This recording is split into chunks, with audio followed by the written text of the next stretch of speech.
Hello students, contract act का chapter number 16 हमने आज शुरू करना है।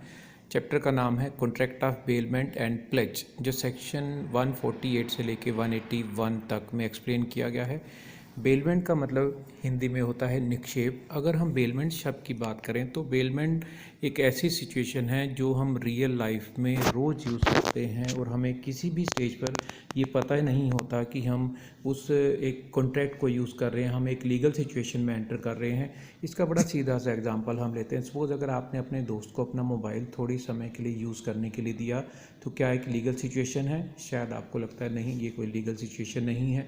आपने अपनी बाइक उसे 1 घंटे के लिए दे दी, आपने अपनी कार उसे 1 दिन के लिए दे दी, आपने अपनी बुक्स या अपने नोट्स उसके साथ शेयर कर लिए, तो क्या ये लीगल सिचुएशंस होती हैं? हमें लगता है नहीं, ये लीगल सिचुएशंस नहीं होती हैं। हम इस एग्जांपल को थोड़ा सा अगर चेंज कर दें, सपोज़ आपके दोस्त को आपने बाइक दी, उसने कहा कि मैं 1 घंटे बाद वापस कर दूंगा, वो 1 घंटे बाद वापस नहीं करता, तो आप क्या करेंगे? फ़ोन करेंगे, उसको रिक्वेस्ट करेंगे यार मेरी बाइक दे दो। लेकिन सपोज़ 2 घंटे बीत जाते हैं, 3 घंटे बीत जाते हैं, फिर भी वो बाइक नहीं देता और वो 4 घंटे बाद वापस आता है और कहता है कि बाइक का एक्सीडेंट हो गया, सारी की सारी बाइक पूरी तरह से डैमेज होगी, वो अब उसमें कुछ भी नहीं बचा। तो आपके नुकसान के लिए कौन जिम्मेवार है? क्या आपका दोस्त जिम्मेवार है? हाँ, उसका आपका दोस्त ही जिम्मेवार होना चाहिए, आपको ऐसा लगता है। लेकिन अगर वो कहे कि मैं इसे रिपेयर करवा के नहीं देता, मेरे पास पैसे नहीं हैं, तो क्या आप उसके अगेंस्ट लीगल एक्शन ले सकते हैं? ये सोचने वाली बात है। या आपने कार उसे यूज़ करने के लिए दिया, वो कार वापस ही नहीं कर रहा है, तो क्या आप लीगल एक्शन ले सकते हैं? हाँ, आप लीगल एक्शन ले सकते हैं। आपने फ़ोन दिया था, फ़ोन वो वापस ही नहीं कर रहा है, फ़ोन को उसने डैमेज कर दिया है, फ़ोन उसने घुमा दिया है, तो क्या आप अपने दो, जिसे दुनियादारी कहा जाता है, जिसे आप एक सोशल कमिटमेंट कहते हैं, ऐसी सिचुएशन में क्या आप कोई लीगल एक्शन ले सकते हैं? हमें लगता है नहीं, ये लीगल सिचुएशंस होती ही नहीं हैं। लेकिन इस तरह की बहुत सारी सिचुएशन और इसके अलावा बहुत सारी सिचुएशंस को हम एक स्पेशल टाइप ऑफ कॉन्ट्रैक्ट की कैटेगरी में एंटरटेन करते हैं, और वो स्पेशल टाइप ऑफ कॉन्ट्रैक्ट जो होते हैं उन्हें बेलमेंट कहा जाता है। बेलमेंट शब्द फ्रेंच वर्ड, एक टर्म होती है बेलर, वहाँ से लिया गया है, जिसका मतलब होता है डिलीवर करना, किसी के सपोर्ट करना। और बेलमेंट में जब हम बात करते हैं तो बेलमेंट का मतलब होता है कि voluntary change of possession of goods from one person to another person. अगर एक पर्सन अपनी मर्जी से अपनी कोई चीज़ किसी दूसरे पर्सन को ट्रांसफ़र कर देता है तो वो बेलमेंट मानी जाती है। बेलमेंट को जो पर्सन अपनी चीज़ किसी दूसरे पर्सन को देता है, जो मालिक होता है, जो ऑनर होता है, जो पर्सन अपना पोजेशन ट्रांसफ़र करता है, उसे बेलर कहा जाता है। जिसे वो पोजेशन ट्रांसफ़र किया जाता है, जिसके पास वो चीज़ दी जाती है, जिसको वो चीज़ दी जाती है, उसे बेली कहा जाता है। दोनों के बीच में अपने आप अलग अलग तरह की सिचुएशंस में एक कॉन्ट्रैक्ट क्रिएट हो जाता है, जिसे कॉन्ट्रैक्ट ऑफ बेलमेंट कहा जाता है। हम कॉन्ट्रैक्ट की बात करते हैं। कॉन्ट्रैक्ट का मतलब ही लीगल सिचुएशन होता है, जहां दोनों पार्टीज़ की एक दूसरे के टुवर्ड्स ड्यूटीज़ भी हैं, राइट्स भी हैं, और उनको रिस्पॉन्सिबिलिटी भी निभानी पड़ती हैं। तो इसलिए इसे बेलमेंट को हमने कॉन्ट्रैक्ट शब्द के साथ जोड़ करके कॉन्ट्रैक्ट ऑफ बेलमेंट कहा। तो इसका मतलब जो आपकी नॉर्मल सिचुएशन थी वो भी लीगल सिचुएशन होती हैं। आपका दोस्त आपकी बाइक को डैमेज कर देता है, आपको पूरा अधिकार है कि आप उससे रिपेयर का पूरा खर्चा ले सकते हैं। कार वापस नहीं करता है, आप उसके अगेंस्ट लीगल एक्शन ले सकते हैं। मोबाइल वापस नहीं करता है, आप उसके अगेंस्ट लीगल एक्शन ले सकते हैं। ये सारी चीज़ें और इस तरह की सिचुएशन से मिलती जुलती बहुत सारी सिचुएशंस हैं जो बेलमेंट में आती हैं। कुछ एग्जांपल हम यहाँ पर कोट कर सकते हैं। आपने टेलर को कपड़ा दिया स्टिचिंग के लिए, आपने कारपेंटर को लकड़ी खरीद के दे दी कुछ बना करके देने के लिए, आपने कार रिपेयर होने के लिए दे दी, मोबाइल रिपेयर होने के लिए दे दिया, टीवी रिपेयर होने के लिए दे दिया, पुराना गोल्ड आपके पास पड़ा था, वो अपने ज्वेलर को नए डिज़ाइन के हिसाब से नए डिज़ाइन बनाने के लिए दे दिया। ये सारी सिचुएशन ऐसी हैं जहाँ पर एक पर्सन अपनी चीज़ों का पोजेशन ट्रांसफ़र कर रहा है एक पर्पज़ के लिए, एक स्पेसिफिक टाइम के लिए। जैसे ही वो पर्पज़ और जैसे ही वो टाइम पूरा हो जाएगा, हमें यानी कि मालिक को वो चीज़ें उस पर्सन से वापस लेने का अधिकार होगा। इस तरह की सभी सिचुएशंस को जो हम इस चैप्टर में डिस्कस करने वाले हैं बेलमेंट कहा जाता है। वो कॉन्ट्रैक्ट ऑफ बेलमेंट होता है। जो पर्सन मालिक होता है, जो पोजेशन ट्रांसफ़र करता है, उसे बेलर कहा जाएगा। जिससे पोजेशन ट्रांसफ़र किया जाता है वो पर्सन बेली कहलाता है। और इसकी अगर हम अब डेफिनेशन को थोड़ा सा और एलोबरेट कर लें तो वो सेक्शन 148 में बताई गई है कि ये bailment is the delivery of goods, a bailment is the delivery of goods by one person to another for some purpose upon a contract that they shall when the purpose is accomplished be returned or otherwise disposed of according to the direction of the person delivering them।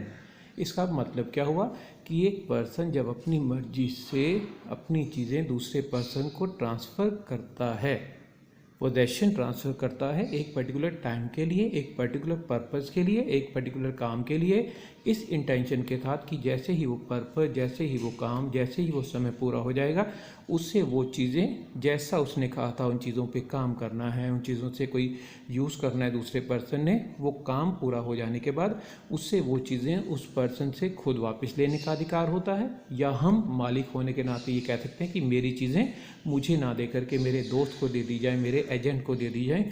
ये सारी situation हमारी bailment की contract की definition में आती हैं। अब इन्हीं को जब हम आगे एलोबरेट करते हैं तो नेक्स्ट पॉइंट आएगा, वो है कॉन्ट्रैक्ट ऑफ बेलमेंट के एसेंशियल एलिमेंट कौन कौन से होते हैं, उसमें खास बातें कौन कौन सी होती हैं। सबसे पहला जो रूल इसके अप्लाई होता है, जो सबसे पहला एसेंशियल एलिमेंट है वो है bailment of goods only.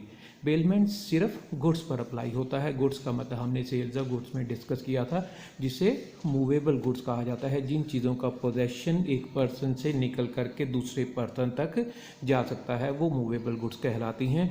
Immovable goods को इसमें शामिल नहीं किया जाता है।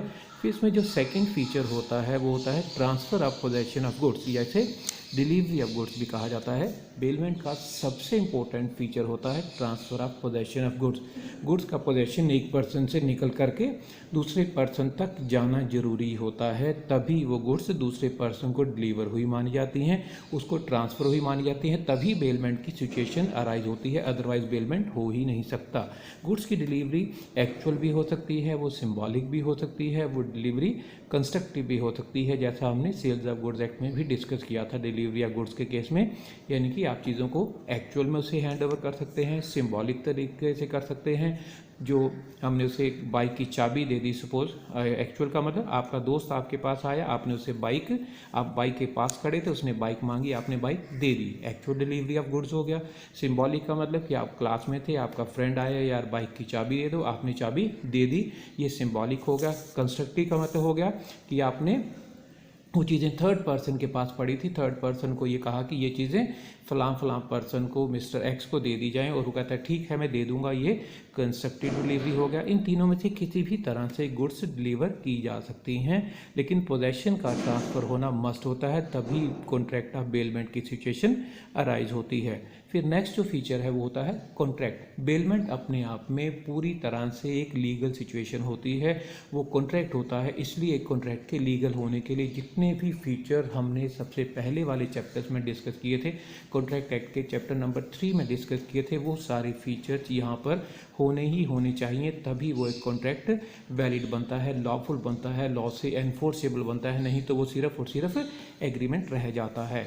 नेक्स्ट है टेम्परेरी पर्पस। बेलमेंट का सबसे खास फीचर जो उसे बेलमेंट बनाता है वो है टेम्परेरी पर्पस। आपने टीवी रिपेयर होने के लिए दिया, आपने एक कार रिपेयर होने के लिए दे दी, लैपटॉप रिपेयर होने के लिए दे दिया, मोबाइल रिपेयर होने के लिए दे दिया, आपने अपनी कार दोस्त को यूज़ करने के लिए दे दी, बाइक यूज़ करने के लिए दे दी, कारपेंटर को वुड खरीद के उसको फर्नीचर बनाने के लिए दे दी।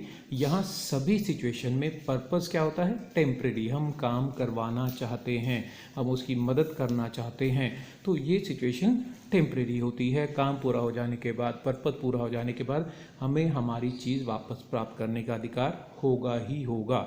नेक्स्ट इसमें आता है गुड्स आर रिटर्न्ड और disposed of according to the directions of the honour.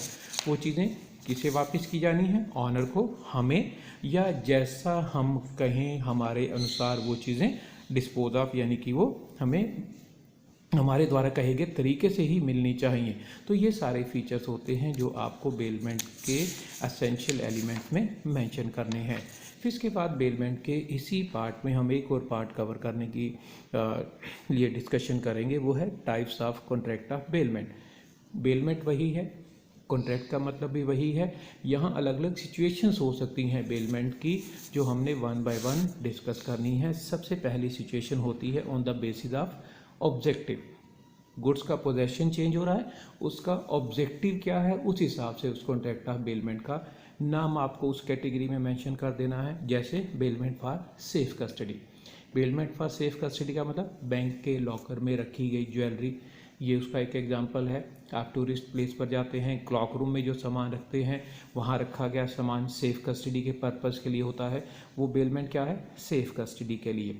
Bailment for use, आपके दोस्त ने आपसे बाइक मांगी, आपने यूज़ करने के लिए दे दी। आपके दोस्त ने आपसे मोबाइल मांगा, आपने यूज़ करने के लिए दे दिया, ये बेलमेंट फॉर यूज़ है। बेलमेंट फॉर रिपेयर, किसी भी चीज़ को आपने मार्केट में मैकेनिक को रिपेयर करने के लिए दे दिया, एक टेक्नीशियन को रिपेयर करने के लिए दे दिया, वो बेलमेंट फॉर रिपेयर है। बेलमेंट फॉर कैरिज, आपने किसी कोरियर कंपनी को कोई पार्सल दिया कि वो आपके द्वारा बताए गए डेस्टिनेशन तक उसे पहुंचा दे, तो वो बेलमेंट फॉर कैरिज है। ट्रांसपोर्ट कंपनी के थ्रू जो सामान ट्रांसपोर्ट कंपनी आपके हिसाब से जिस जगह आपने कहा है वहाँ पहुँचाने के लिए जो जिम्मेवारी लेती है, वो बाकी कॉन्ट्रैक्ट के अलावा बेलमेंट फॉर कैरिज भी होता ही होता है।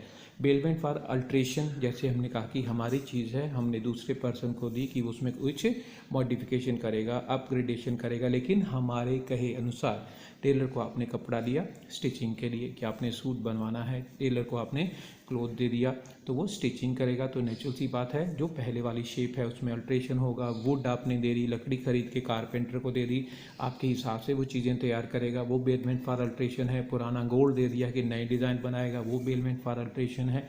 बेलमेंट का एक और रूप होता है बेलमेंट बाय प्लेज। प्लेज इस चैप्टर के अगले हिस्से में हमने डिटेल में डिस्कस करना है। प्लेज का मतलब होता है कि अगर एक पर्सन अपनी वैल्यूएबल कमोडिटी दूसरे पर्सन को सिक्योरिटी के रूप में देता है और उस पर्सन से कुछ पैसे उधार ले लेता है, और कुछ समय के बाद जब ये पर्सन पैसे वापस कर देता है तो उसे अपनी चीज़ें वापस लेने का अधिकार होता है। इस तरह की सिचुएशन को बेलमेंट बाय प्लेज भी कहा जाता है। सेकेंड जो बेलमेंट के टाइप्स में आपको एक कैटेगराइजेशन एक्सप्लेन करनी है, वो है classification on the basis of intention of the parties. On the basis of intention of the parties पहली सिचुएशन है इसमें वॉलियंट्री बेलमेंट। वॉलियंट्री का मतलब आपने अपने दोस्त को अपनी बाइक अपनी मर्जी से यूज़ करने के लिए दे दी, अपनी एक्टिवा मर्जी से यूज़ करने के लिए दे दी, अपनी कार मर्जी से यूज़ करने के लिए दे दी, तो this is the situation of voluntary bailment. Next इसमें आता है अनवॉलियंट्री बेलमेंट। अनवॉलियंट्री बेलमेंट एक बड़ी इंटरेस्टिंग सिचुएशन है जो इस चैप्टर के अगले पार्ट में आएगी, लेकिन हम यहाँ उसे बड़ी आसानी से समझ सकते हैं। सपोज आपको किसी पर्सन का कोई गुमा हुआ पर्स मिल गया, गुमा हुआ पर्स मिल गया जिसमें कैश भी है, जिसमें उसके क्रेडिट कार्ड भी हैं, ड्राइविंग लाइसेंस भी है। तो ये जो चीज़ आपके पास आ गई, आपकी मर्जी से तो नहीं आई, लेकिन ऐसी सिचुएशन में भी आप कहलाते हैं फाइंडर ऑफ गुड्स लॉस्ट, गुमी हुई चीज़ को प्राप्त करने वाले व्यक्ति। और बाय डिफ़ॉल्ट लॉ के अप्लीकेबल होने की वजह से आपके ऊपर एक कॉन्ट्रैक्ट का हिस्सा अप्लाई हो जाता है जो बेलमेंट कहलाता है। आप इसमें ना चाहते हुए भी बेली बन जाएंगे। तो इसका मतलब जिस पर्सन का वो था वो बेलर है और आप बेली हैं, लेकिन ये ट्रांजैक्शन आपकी दोनों की मर्जी से नहीं हुआ। ऐसी सिचुएशन में कॉन्ट्रैक्ट तो होगा लेकिन वो अनवॉलियंट्री बेलमेंट होगा। नेक्स्ट है classification on the basis of interest of the parties. दोनों पार्टीज का इंटरेस्ट क्या है, उनका हित क्या है, उनका लालच क्या है। इसमें पहला है for the benefit of baler only, जिसमें सिर्फ बेलर का फ़ायदा है। आप कहीं घूमने जा रहे हैं, आपने घूमने जाना था, आपने अपना जो घर का कैश वगैरह था या कुछ ज्वेलरी थी वो आपने एक बैग में पैक करके अपने दोस्त के घर में रख दी कि आप वापस आकर के उसे ले लेंगे। तो इसमें ज़्यादा फ़ायदा क्या है आपका है, इसे for the benefit of baler कहा जाएगा। फिर है for the benefit of belly only.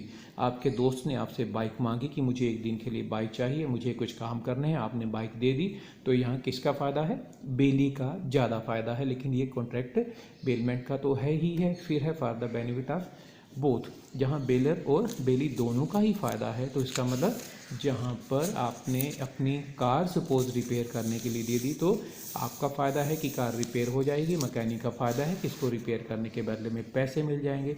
तो ये अलग अलग सिचुएशंस हैं।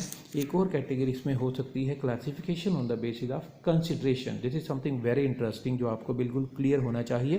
कंसिडरेशन का मतलब होता है हमें हमारे प्रॉमिस पूरा करने के बदले में क्या मिलेगा, something in return of something, उसे कंसीडरेशन कहा जाता है। दुकानदार को आप कैश क्यों देते हैं? क्योंकि उसके बदले में आपको प्रोडक्ट मिलना होता है। वो आपको प्रोडक्ट क्यों देता है? क्योंकि उसके बदले में उसे कैश मिलना होता है, प्राइस मिलना होता है। Both are getting something in return of something, this is consideration. अब कंसीडरेशन का हम बेलमेंट के साथ कनेक्शन करें तो इसमें दो तरह की सिचुएशन आती हैं। एक होता है निःशुल्क निक्षेप, निःशुल्क निक्षेप, और एक होता है सशुल्क निक्षेप। निःशुल्क का मतलब होता है ग्रेट्यूटियस बेलमेंट, जहाँ पर जो ट्रांजैक्शन होता है उसमें पैसे का लेन देन नहीं होना है, लेकिन फिर भी वो कॉन्ट्रैक्ट है। पैसा नहीं लिया जाएगा, पैसा नहीं दिया जाएगा। आपके दोस्त ने आपको कहा कि मुझे अपना लैपटॉप 2 दिन के लिए दे दो, मुझे एक प्रोजेक्ट तैयार करना है।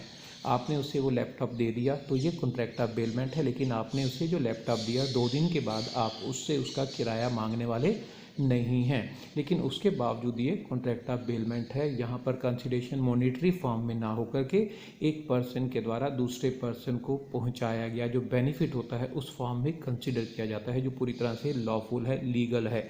फिर है जहाँ पर नॉन ग्रेट्यूटियस का बेलमेंट का मतलब जहाँ पैसा भी दोनों को कुछ ना कुछ बेनिफिट तो मिलेगा ही मिलेगा। कार रिपेयर करने के लिए दी, कार का बिल बना 5,000 रुपये, आपने मैकेनिक को 5,000 रुपये दे दी, उसने आपको आपकी कार वापस कर दी। तो ये सिचुएशन क्या है? Non gratuitous bailment. ये अलग अलग सिचुएशन हैं जो कॉन्ट्रैक्ट ऑफ बेलमेंट की टाइप्स हो सकती हैं, उसकी डिफरेंट काइंड्स हो सकती हैं, उसकी डिफरेंट सिचुएशंस हो सकती हैं। तो ये था इस चैप्टर का पहला पार्ट, जिसमें हमने कवर किया कि बेलमेंट का मीनिंग क्या होता है, बेलमेंट के असेंशियल एलिमेंट्स क्या होते हैं, और बेलमेंट की अलग अलग टाइप्स क्या होती हैं। बाकी जो पॉइंट्स हैं वो उसके अगले चैप्टर, अगले हिस्से में डिस्कस करेंगे। Thank you.